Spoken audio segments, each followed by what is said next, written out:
Hello guys, welcome back to my channel. और आज का टॉपिक ऑफ डिस्कशन है bonding treatment of octahedral complex by using MOT.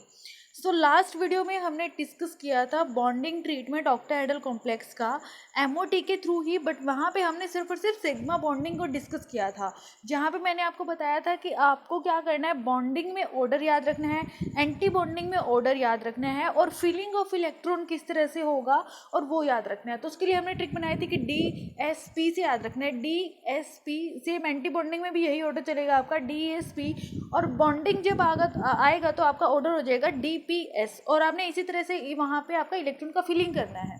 फिर हमने बताया था कि यहाँ पे जो T2G है वो नॉन बॉन्डिंग में जाएगा, जो पाई बॉन्ड फॉर्मेशन के थ्रू आपका बॉन्ड फॉर्मेशन करेगा मेटल ऑर्बिटल के साथ। आज के वीडियो में हमने डिस्कस करना है कि ऑक्टाहेड्रल कॉम्प्लेक्स में MOT मॉलिक्यूलर ऑर्बिटल का थ्योरी का यूज़ करना है और एक्सप्लेन करना है कि सिग्मा एंड पाई बॉन्डिंग एक साथ किस तरह से होगी। सो एटॉमिक ऑर्बिटल S के कॉरस्पॉन्डिंग सिमेट्री ऑपरेशन है आपके पास A1G, P के कॉरस्पॉन्डिंग आपके पास T1U, और D के कॉरस्पॉन्डिंग है EG। क्योंकि सिग्मा बॉन्डिंग एक्सियल ओवरलैपिंग के थ्रू होगा, तो सबसे पहले सिग्मा बॉन्डिंग के लिए हम एक्सियल ऑर्बिटल्स को ले लेंगे, ठीक है। Are engage in sigma bonding pattern. T2G is non bonding in character of including pi bonding pattern in octahedral complex, जो हम ऑलरेडी डिस्कस कर चुके हैं कि जो आपका T2G होगा वो पाई बॉन्ड फॉर्मेशन में जाएगा।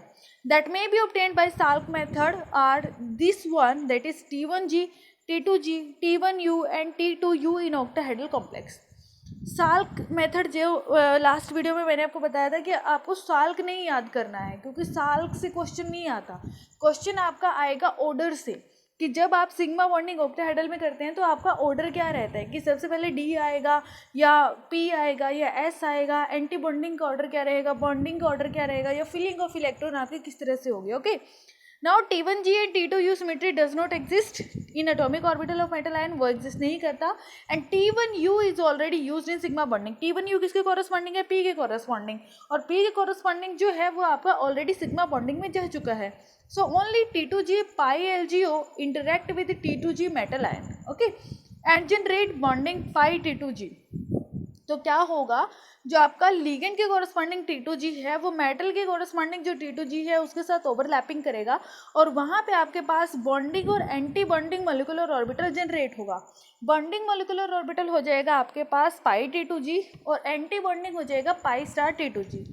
T1G and T1U and T2U remains as non bonding. So ये जो बाकी के तीन ऑर्बिटल है, T1G हो गया, T1U हो गया और T2U हो गया, वो आपका नॉन बॉन्डिंग रहेंगे। अब यहाँ पे जो इंपॉर्टेंट क्वेश्चन है वो आपका यहाँ से आएगा, ग्राफ से। जो ये आपके पास अभी डायग्राम दिख रहा है ना, ये डायग्राम से इंपॉर्टेंट क्वेश्चन आएगा, और यही चीज़ आपने याद रखनी है, थ्योरी आपने याद नहीं रखनी है। सो डायग्राम में जो फर्स्ट डायग्राम अगर आप उसको देखें तो वहाँ पे पाई LGO के नीचे लिखा हुआ है सिग्मा डोनर, ठीक है। पाई LGO के नीचे लिखा है सिग्मा डोनर, यानी कि ये जो लिगेंड है पाई डोनर, सॉरी, ये जो लिगेंड है वो किस तरह के लिगेंड है, पाई डोनर लिगेंड है। और हमने डिस्कस किया था कि पाई डोनर लिगेंड कौन सा होगा, जहाँ पे 2 लोन पेयर हो या फिर 3 लोन पेयर हो, ओके, तो वो आपके अच्छे पाई डोनर हो जाएंगे, लाइक जिसमें हम हेलोजेंस को सबसे ज़्यादा यूज़ करते हैं। Halogens are very good pi donor, but इसका मतलब ये सिग्मा डोनर नहीं है, सिग्मा डोनर होगा but weak sigma donor and a very good pi donor. So यहाँ पे hydroxide is a good pi donor as comparison to water, and iodide is great pi donor as comparison to fluoride. तो यहाँ पे जो मेरे पास pi LGO ligand के corresponding है, एंड T2G जो है वो मेरा मेटल के कॉरस्पॉन्डिंग है, और जब दोनों ओवरलैपिंग करेंगे तो एक बॉन्डिंग मॉलिक्यूलर ऑर्बिटल बनेगा, एक एंटी बॉन्डिंग। बॉन्डिंग बन गया पाई T2G, एंटी बॉन्डिंग बना पाई स्टार T2G, ओके। अब अगर आप देखें तो T2G और EG के बीच का जो फर्स्ट गैप है वो डेल्टा नोट, जो पहले वाला गैप है वो पहला गैप आपका ज़्यादा है, और जो आपके वाला सेकेंड वाला गैप है वो गैप आपका कम है। यानी कि जो पाई डोनर लिगेंड है उसके केस में क्या है कि वो डोनेट करने वाले लिगेंड होंगे, तो उनकी एनर्जी और क्या रहेगी, डाउन रहेगी as comparison to metal T2G के। दैट इज़ वाई ये जो आपका पाई डोनर है, पाई LGO है, ये नीचे बना हुआ है। सो मैंने यहाँ पे लिखा भी हुआ है, जैसे वाटर एक अच्छा पाई डोनर है एज कंपेरिजन टू अमोनिया, क्योंकि अमोनिया के पास सिंगल लोन पेयर है, और जिसके पास एक लोन पेयर होगा वो अच्छा सिग्मा डोनर होगा, ना कि पाई डोनर। तो वाटर के पास 2 लोन पेयर है ऑक्सीजन के पास, तो वो एक अच्छा पाई डोनर है एज कंपेरिजन टू वाटर के। सो पाई LGO यहाँ पे क्या है, फील्ड, क्योंकि वो डोनर है। फॉर एग्जाम्पल हेलोजन हो गया, हाइड्रोक्साइड्स हो गया, वाटर हो गया एक्सेट्रा। और हाइड्रोक्साइड एक बेटर पाई डोनर है एज कंपेरिजन टू वाटर के। So they have less energy than the n-1d orbital. Less energy है तभी तो वो क्या है, यहाँ पे पाई एलजीओ मेरे नीचे बन रहा है, तो लेस एनर्जी होगा यहाँ पे of metal ion, and the pi star T2g molecular orbital is closer to n-1d orbital and have more metal character, and the gap between Eg star and T2g star is del naught। तो यहाँ पे आप देखें तो ये जो gap बन रहा है आपका ये काफ़ी ज़्यादा कम हो गया, जबकि पहले ये गैप क्या था, काफ़ी ज़्यादा था। तो ये जो मेरे पास पाई स्टार T2g बन रहा है, ये पाई स्टार T2g में मेटेलिक करेक्टर क्या होंगे, बहुत ज़्यादा। और यहाँ पे जो मेरा पाई डोनर लिगेंड लगा या पाई एलजीओ लगा, तो उस केस में जो गैप है ये गैप मेरा कम हो गया।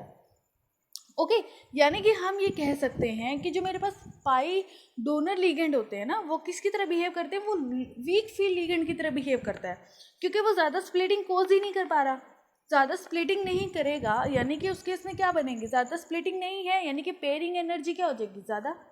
और पेयरिंग एनर्जी ज़्यादा हो जाएगी तो वो पेयर अप होने की कोशिश नहीं करेगा, बल्कि क्या करेगा, ईजी में जाएगा। और अगर वो ईजी में जाएगा तो हाई स्पिन कॉम्प्लेक्सेस यहाँ पे बनेंगे। एक्चुअली में मॉलिक्यूलर ऑर्बिटल ये कहना चाह रहा है यहाँ पे कि जो मेरे पाई लीगेंड हो गए या पाई डोनर लीगेंड हो गए, लाइक हेलोजेंस हो गए, तो वो क्या करते हैं कि वो आपके वीक फील्ड लिगेंड की तरह बिहेव करते हैं, क्योंकि वो इतना ज़्यादा स्प्लिटिंग कोज नहीं कर पाता। उनके केस में जो डेल नोट है वो कम हो जाता है। दूसरी तरफ अगर आप यहाँ देखें तो यहाँ पे आप देखें तो यहाँ पे पाई एक्सेप्टर लिगेंड लगा हुआ है, कहाँ गया, दिस वन। सो यहाँ पे आपके पास क्या है, यहाँ पे पाई एक्सेप्टर लिगेंड लगा हुआ है। अब आपका जो मेटल के कॉरस्पॉन्डिंग T2g है वो आपका इस तरफ है, और लिगेंड का जो पाई एलजीओ है वो आपका इस तरफ है, T2g।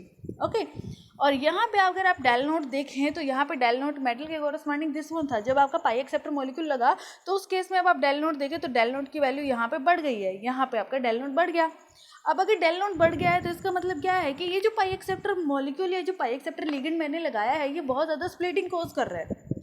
बहुत ज़्यादा स्प्लिटिंग किस में होती है, स्ट्रॉन्ग फील्ड लिगेंड्स में, तभी तो वहाँ पे क्या होगा, स्ट्रॉन्ग फील्ड लिगेंड बहुत ज़्यादा स्प्लिटिंग करवाएगा, पेयरिंग एनर्जी कम हो जाएगी और मेरे इलेक्ट्रॉन नीचे पेयर अप होकर इनर ऑर्बिटल कॉम्प्लेक्स फॉर्मेशन करेंगे।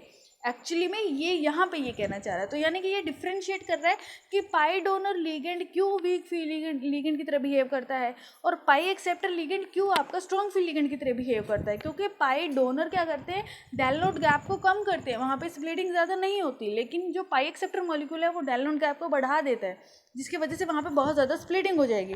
सो इस केस में जो पाई एलजीओ है वो आपका एम्पटी है, लाइक आपका कार्बोनिल हो गया, साइनाइड हो गया, R3P हो गया, R3S हो गया, R2S हो गया, H2 हो गया, N2 हो गया, O2 हो गया। तो ये सारे के सारे क्या पाई एक्सेप्टर या पाई एसिड लिगेंड, सो वो आपका अनफील्ड है, so they have higher energy than n-1d orbital.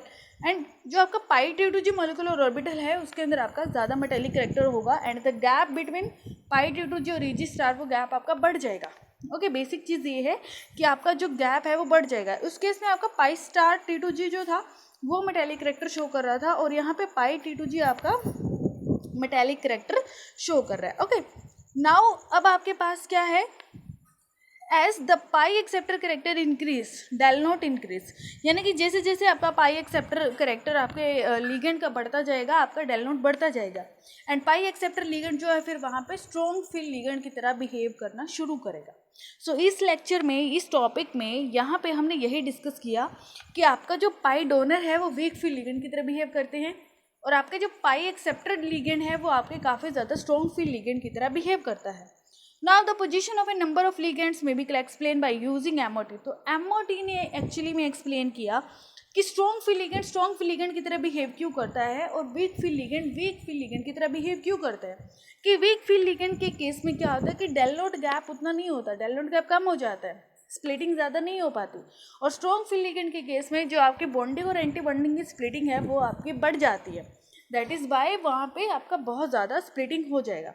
So relative position of pi acid और पाई एक्सेप्टर लिगेंड, सो पाई एक्सेप्टर जो होंगे वो आपके क्या होंगे, राइट में होंगे, स्ट्रॉन्ग फील्ड लिगेंड होगा, और जो पाई डोनर है उसको आप लेफ्ट में रखेंगे स्पेक्ट्रोकेमिकल सीरीज में, और वो वीक फील्ड लिगेंड की तरह बिहेव करेगा। और स्पेक्ट्रोकेमिकल सीरीज आपको पता ही है, सबसे पहले NO पॉजिटिव, फिर CO पॉजिटिव, फिर CN नेगेटिव, उसके बाद फिनेंथ्रेलिन के बाद आपके पास आएगा बाइपिरिडीन के बाद आपके पास आएगी अमोनिया के बाद आपके पास आ जाएगा अमोनिया के बाद आपके पास आ जाएगा EDTA, EDTA के अमोनिया के बाद आपके पास आएगा पिरिडिन, पिरिडिन के बाद EDTA, EDTA के बाद आपके पास आएंगे वाटर, वाटर के बाद आपके पास आएगा हाइड्रोक्साइड, हाइड्रोक्साइड के बाद आपके पास क्या आ सकते हैं, वाटर के बाद ऑक्साइड, ऑक्साइड के बाद हाइड्रोक्साइड, हाइड्रोक्साइड के बाद आपके पास आएगा फ्लोराइड, फ्लोराइड के बाद अजाइड, अजाइड के बाद क्लोराइड, देन थायोसाइनेट, और उसके बाद bromide, chloride, bromide and iodide, इस तरह से। ठीक है, तो यानी कि आपका जो हेलोजेंस है, जो पाई डोनर है, उनको हमने कहाँ रखा हुआ है, बिल्कुल जो उनको हमने लेफ्ट में रखा हुआ है, और जो मेरे पाई एक्सेप्टर मॉलिक्यूल है वो आपके राइट में है। Okay, so relative position of OH negative और वाटर की अगर बात करें तो OH नेगेटिव ज़्यादा बेटर आपका पाई डोनर होगा एज कंपेरिजन टू वाटर के। तो ये बिहेव करते हैं आपके वीकर लिगेंड की तरह। ओके, नेक्स्ट है आपके पास relative position of halogens. Halogens की अगर हम बात करें, अगर हम बेटर बॉन्डिंग या फिर बेटर पाई डोनर कौन सा होगा उसके बेसिस पे बात करें, तो हेलोजेंस में एक्चुअली में है क्या कि जहाँ पे जितनी ज़्यादा इलेक्ट्रोनेगेटिविटी होगी उस केस में आपका पाई बॉन्डिंग उतना ही ज़्यादा वीक होता जाएगा। यानी कि जैसे जैसे आपका इलेक्ट्रोनेगेटिविटी कम होता जाएगा उस केस में आपकी पाई डोनर कैपेसिटी बढ़ती जाएगी। अगर कोई भी चीज़ बहुत ज़्यादा इलेक्ट्रोनेगेटिव है तो उस केस में उसकी टेंडेंसी बहुत ज़्यादा कम होगी इलेक्ट्रॉन को डोनेट करने की, यानी कि इलेक्ट्रॉन डोनेशन वहीं पर पॉसिबल होगा जहाँ पर इलेक्ट्रोनेगेटिविटी कम है और साइज बड़ा है। इलेक्ट्रोनेगेटिविटी कहाँ पे कम है, आयोडाइड में। सो आयोडाइड एक बेटर पाई डोनर का काम करेगा as comparison to bromide, after that chloride, and then last में आएगा आपका फ्लोराइड। सो यहाँ पे आप डायग्राम से भी देख सकते हैं कि आपके पास क्या है, T2G N-1D, और इधर आपके पास है fluoride, chloride, bromide and iodide. ये जो बीच में मैंने डॉटेड लाइन लगाई है एक्चुअली में क्या है, ये डॉटेड लाइन ये बिल्कुल स्ट्रेट जाना था, वैसे ठीक भी है। तो अगर आप देखें यहाँ पे आयोडाइड सबसे ऊपर है और उसके बाद आपका जो पाई स्टार T2G है तो उसमें और आयोडाइड में गैप बहुत ज़्यादा कम है, और उसके बाद है bromide, then chloride and then fluoride. तो फ्लोराइड के केस में और EG स्टार के केस में बहुत ज़्यादा गैप है, फिर ये गैप कम हो जाएगा आपका क्लोराइड के केस में, उससे कम होगा ब्रोमाइड में, और आयोडाइड में आपका गैप काफ़ी ज़्यादा कम हो जाएगा। सो यहाँ से जो ऑर्डर होगा पाई डोनर कैपेसिटी का, iodide is better, then bromide, after that chloride and then fluoride. So energy difference between T2G and T2G LGO, metal के T2G के कोरस्पॉन्डिंग और लिगेंड के T2G के कोरस्पॉन्डिंग जो F नेगेटिव है वहाँ पे आपका एनर्जी डिफरेंस बहुत ज़्यादा है, क्योंकि F नेगेटिव आपका सबसे नीचे है और T2G स्टार जो है वो सबसे ऊपर है, तो यहाँ पे गैप बहुत ज़्यादा है। ठीक है, और अगर गैप बहुत ज़्यादा है and T2G metal and T2G LGO iodide, उसके केस में आपका गैप बहुत ज़्यादा कम है, that is minimum. So effective overlapping is done by iodide negative. देखिए अगर गैप बहुत ज़्यादा है तो इफेक्टिव ओवरलैपिंग वहाँ पे नहीं हो पाएगी, क्योंकि मेटल का जो ऑर्बिटल है और लिगेंड का जो ऑर्बिटल है उन दोनों के बीच में बहुत ज़्यादा गैप है। गैप जितना कम होगा इफेक्टिव ओवरलैपिंग आपकी वहीं पे होगी। सो आयोडाइड के केस में आपका गैप बहुत ज़्यादा कम है और फ्लोराइड के केस में आपका गैप बहुत ज़्यादा है, तो दैट इज़ वाई जो फ्लोराइड है वो आपका एक पुअर पाई डोनर की तरह काम करेगा एज कंपेरिजन टू आयोडाइड के। Okay, now in terms of electronegativity iodide is the best pi donor while F negative is the poorest. ठीक है, दूसरी चीज़ अगर हम देखें, दूसरे क्राइटेरिया से अगर सोचने की बात करें तो दूसरा क्राइटेरिया जो इस चीज़ को एक्सप्लेन करने का वो इलेक्ट्रोनेगेटिविटी है। Now as the pi donor property of the ligand reduce the positive charge on the metal center and delta knot becomes smaller। क्या करेगा, जो पाई डोनर प्रॉपर्टी है आपके लिगेंड की वो रिड्यूस करेगी positive charge on metal. Obviously बात है, अगर मेटल आपका बहुत ज़्यादा डेफिशिएंट है तो आपका जो पाई डोनर लिगेंड है वो अपने इलेक्ट्रॉन जो है वो मेटल के ऑर्बिटल में डालेगा, जिसकी वजह से क्या होगा, वहाँ पे जो डेल्टा नोट जो आपका CFSE वैल्यू है, जो स्प्लिटिंग पैरामीटर है, वो आपका क्या हो जाएगा, कम हो जाएगा। दैट इज़ वाई ये वीक फील्ड लिगेंड की तरह बिहेव करेंगे। नाउ रिलेटिव पोजीशन, अगर अमोनिया और वाटर की बात करें कि रिलेटिव पोजीशन में कौन सा ज़्यादा हार्ड होगा या कौन आपका ज़्यादा वीक होगा, तो अमोनिया के पास क्या है, सिंगल लोन पेयर, जहाँ पे भी सिंगल लोन पेयर होगा सिग्मा डोनर होगा। सो अमोनिया आपका सिग्मा डोनर हो गया, वाटर के पास 2 लोन पेयर है तो ये सिग्मा प्लस पाई डोनर हो गया। तो जहाँ पे भी पाई करेक्टर इंट्रोड्यूस हो जाए तो अमोनिया क्या है, मेरा स्ट्रॉन्ग फील्ड लिगेंड, और यहाँ पे वाटर में पाई डोनर करेक्टर इंट्रोड्यूस होगा, तो जितना ज़्यादा सिग्मा डोनर वो उतना ही लेफ्ट की तरफ जाएगा। Okay, so ammonia can act as a sigma donor ligand only and water can act as both sigma donor as well as pi donor. So the additional pi donor property of water make it a weaker field ligand। ये जो extra pi donor character water के अंदर आया है इसी की वजह से वो किसकी तरह बिहेव करेगा, एक वीक फील्ड लिगेंड की तरह, क्योंकि वो की गैप को क्या कर देगा, कम कर देगा। और डेल नोट जहाँ पे कम हो जाएगा वहीं पे आपका स्प्लिटिंग पैरामीटर कम हो जाएगा। अगर हम 18 इलेक्ट्रॉन रूल की बात करें इन टर्म्स ऑफ एमओटी, तो वहाँ पे हमारे पास एस के कॉरस्पॉन्डिंग A1G, पी के कॉरस्पॉन्डिंग T1U और डी के corresponding EG। After that T2G that is non bonding, उसके बाद आ जाएगा EG स्टार, EG स्टार के बाद क्या आएगा अगेन D, फिर P के बाद आएगा T1U स्टार, D, P और S, सॉरी D, S और P, S आएगा उसके बाद A1G स्टार और P आएगा आपके पास यहाँ पे T1U स्टार। सो 18 इलेक्ट्रॉन कहाँ हो जाएंगे, नीचे आपके 6 बॉन्डिंग मोलिकुलर ऑर्बिटल है, तो 12 इलेक्ट्रॉन तो आपके वहाँ पे आ गए और बाकी के 6 इलेक्ट्रॉन आपके नॉन बॉन्डिंग T2G के कॉरस्पॉन्डिंग हो गए, तो वहाँ पे टोटल 18 इलेक्ट्रॉन आपका इस तरह से पेयर अप होगा कि A1G में 2 आएंगे, T1U P के कॉरस्पॉन्डिंग है तो P में टोटल 6 इलेक्ट्रॉन, EG D के कॉरस्पॉन्डिंग है तो मैक्सिमम 4 इलेक्ट्रॉन होगा, T2G अगेन P के कॉरस्पॉन्डिंग है, नॉन बॉन्डिंग है तो वहाँ पे आपके 6 इलेक्ट्रॉन चले जाएंगे। तो इस तरह से आपके 12 + 6 18 इलेक्ट्रॉन का आपका यहाँ पे फिलिंग होगा। Now for the weak and the moderately filled ligand, sigma donor दे रहा है 6 बॉन्डिंग मोलिकुलर ऑर्बिटल, 3 आपके पास नॉन बॉन्डिंग है और 6 ही आपके पास क्या होंगे anti bonding molecular orbital. It means there are 18 electron in 9 molecular orbital. Excess electron generally जो आपका कहाँ जाएगा वो एंटी बॉन्डिंग की तरफ मूव करेगा, generally move towards anti bonding molecular orbital, so destabilize the system। 12 electron filled in the bonding molecular orbital that contribute in stabilization process। If electron is less than 12 bonding molecular orbital तब भी आपका क्या हो जाएगा destabilise, means stability decrease. कहना क्या चाह रहा है कि अगर आपका इलेक्ट्रॉन बॉन्डिंग मोलिकुलर ऑर्बिटल आपका कंप्लीटली फिल्ड है तो आपका स्टेबल है, अगर आपके इलेक्ट्रॉन नॉन बॉन्डिंग और बॉन्डिंग में कंप्लीटली फिल्ड है तो आपका सिस्टम और भी ज़्यादा स्टेबल है। बट जैसे ही आपका electron anti bonding molecular orbital में जाना शुरू करेगा आपका सिस्टम डीस्टेबलाइजेशन की तरफ बढ़ना शुरू हो जाएगा। सो यहाँ पे हमारे पास क्या है, बट कुछ आपके इस तरह के कोऑर्डिनेटेड कॉम्प्लेक्स मिलेंगे जहाँ पे इलेक्ट्रॉन आपका 18 से ऊपर हो जाएगा।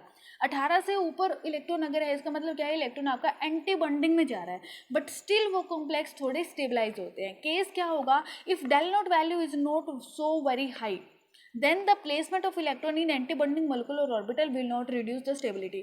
अगर सपोज आपका कोई बिग फील्ड लिगेंड लगा हुआ है तो वो क्या करेगा, डेल नोट के गैप को इतना बढ़ा नहीं पाएगा, डेल नोट का गैप कम है, तो अगर डेल नोट का गैप कम है तो अब आपके नॉन बॉन्डिंग से इलेक्ट्रॉन आपका कहाँ एंटी बॉन्डिंग में जाने शुरू हो जाएंगे, तो उस केस में आपके कॉम्प्लेक्स की स्टेबिलिटी ज़्यादा डिक्रीज नहीं होगी। एक्चुअली मैं ये कहना चाह रहा है, जैसे आपके पास कॉम्प्लेक्स है TiF62 नेगेटिव है तो यहाँ पे 12 इलेक्ट्रॉन है, आपका Ni अमोनिया 62 पॉजिटिव है, 20 इलेक्ट्रॉन है, titanium water 62 positive 13 electron, zinc water 62 positive 22 electron, और ये 22 और 20 इलेक्ट्रॉन के बावजूद भी कॉम्प्लेक्स आपके स्टेबल है। रीज़न क्या है कि वीक फील्ड लिगेंड जब आपका लगा होता है तो उस केस में डेल नोट गैप कम होता है, और उस केस में डेल नोट गैप कम होने की वजह से आपका इलेक्ट्रॉन जो है वो एंटी बॉन्डिंग में चला जाता है, but still the complex is stable. Okay, so that is why in case of weak field ligand the valence electron count may lie on the range of 12 to 22। तो आपके electron इस range में आपको मिलेंगे। उसके बाद है पाई लिगेंड, अगर आपके स्ट्रॉन्ग फील्ड लिगेंड है तो वहाँ पे क्या होगा, डेल नोट वैल्यू बहुत ज़्यादा बढ़ जाएगा, देन इट स्ट्रिक्टली फॉलो, तो उस केस में वो सिर्फ और सिर्फ 18 इलेक्ट्रॉन रूल को ही फॉलो करेगा। लाइक आपके पास क्रोमियम वाटर 6 18 इलेक्ट्रॉन है, क्रोमियम साइनाइड 6 3 नेगेटिव 18 इलेक्ट्रॉन है, यानी कि जो आपके स्ट्रॉन्ग फील्ड लिगेंड अगर प्रेजेंट होंगे तो वो 18 इलेक्ट्रॉन रूल को स्ट्रिक्टली फॉलो करेंगे। बट अगर आपके वीक फील्ड लिगेंड है तो उस केस में आपके 18 से ज़्यादा इलेक्ट्रॉन हो जाएगा, बट फिर भी आपका कॉम्प्लेक्स क्या रहेगा, स्टेबल रहेगा, क्योंकि वहाँ पर डेल नोट गैप कम होता है। Okay, so next topic we will discuss in the next video, molecular orbital diagram for square planar। और ये भी बहुत ज़्यादा इंपॉर्टेंट टॉपिक है क्योंकि यहाँ से क्वेश्चन भी पूछा जाता है। हम जितना मैटर कर रहे हैं वो सारा का सारा मैटर बहुत इंपॉर्टेंट है। प्रीवियस ईयर क्वेश्चंस इस वीडियो से रिलेटेड और लास्ट वीडियो से रिलेटेड मैं नेक्स्ट कल डालूंगी, और होप आपको वीडियो अच्छा लगा, आपको समझ आया, और अगर आपको समझ आया है, अच्छा लगा है, प्लीज़ लाइक कमेंट शेयर और सब्सक्राइब कर दे चैनल को। Also press the bell icon for more videos and updates. Thank you very much. Stay home, stay safe. Thank you.